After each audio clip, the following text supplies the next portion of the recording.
Hi friends, சில பேர் கேட்டிருக்கீங்க, ஆனால் கல்ரோஜா செடி எங்களுது வந்து பூவே வரல அப்படின்னு கேட்டிருக்கீங்க. இப்போ பாருங்கள், நம்ம தோட்டத்தில் வந்து ஒரு நம்ம கல்ரோஜா செடி மட்டும் தாங்க நட்டிருக்கேன். மீதியெல்லாம் வந்து பன்னீர் ரோஸு, இது ஒன்று மட்டும்தாங்க கல்ரோஜா செடி.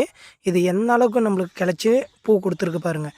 சும்மா வந்து எப்படின்னா ஒரு கிளை தான் வந்திருக்கு. அந்த ஒரு கிளையில் எத்தனை நம்மளுக்கு வந்து அரும்புகள் வந்து எத்தனை பூ வந்திருக்கு பாருங்கள். நம்மளுக்கு வந்திருக்கிறது அடியிலேருந்து பார்த்தீங்க அப்படின்னா இந்த ஒரே ஒரு செடி மட்டும்தாங்க. அடியிலேருந்து வந்துங்கிறது இந்த ஒரே ஒரு கிளையில் எத்தனை மொக்கு வந்திருக்கு பாருங்கள். ஒவ்வொன்றுத்துலேயுமே வந்து இங்கே பாருங்கள், 1 2 3 4 5 ஒவ்வொரு கிளையிலுமே வந்து 5 மொக்கு வந்திருக்கு. இப்போ வந்து நம்மளுக்கு 5 பூ கிடைக்குங்க. இந்த மாதிரி தான் வந்து நம்ம தோட்டத்தில் இருக்கிற மாதிரி உங்களுதும் கண்டிப்பாக அந்த மாதிரி வந்து கண்டிப்பாக வளர்த்து கொடுப்போங்க. இது என்னோடய யூடியூப் சேனல். நான் இதுக்கு என்னென்ன உரம் கொடுக்குறேன், மருந்து கொடுக்குறேன் அப்படின்றது நான் நிறைய வீடியோவில் போட்டிருக்கேன். என்னோடய யூடியூப் சேனலை சப்ஸ்கிரைப் பண்ணிக்கோங்க.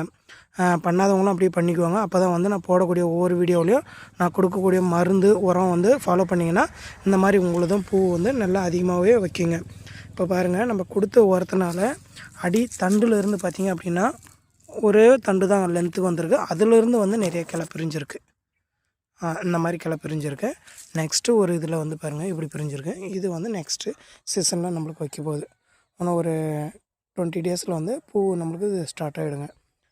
பாருங்கள், இந்த மாதிரி தாங்க. இந்த மாதிரி வந்து உங்களுக்கும் வீட்டில் வச்சுருக்க செடி வரணும் அப்படின்னா நான் சொல்லக்கூடிய உரத்தை ஃபாலோ பண்ணிங்க அப்படின்னா இதோட இன்னும் அதிகமாகவே பூ இருக்குங்க.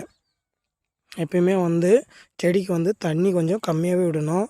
உரம் பார்த்திங்க அப்படின்னா 16 கொடுத்துருக்குங்க. 16 வந்து செடி வந்து வளர்ச்சிக்கும் பூ சைஸுக்கும் நல்லாவே கொடுக்குங்க. பூவுடைய காம்பு பாருங்கள், நல்லா லென்த்தாகவே கொடுத்துருக்கு.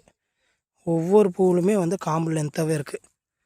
ரெட்டு வந்து ரொம்ப அழகாக இருக்குங்க. அதுவும் ரெட்டு செடியில் வந்து இவ்வளோ பூ வைக்கின்றது ரொம்ப அதிசயம்தாங்க. ஒயிட்டுனா ஓகே, அதிகமாக பூ வைக்கும். ஆனால் ரெட்டில் இவ்வளோ வைக்காதுங்க. Okay friends, thank you. என்னோடய யூடியூப் சேனல் அப்படியே சப்ஸ்கிரைப் பண்ணிக்கோங்க.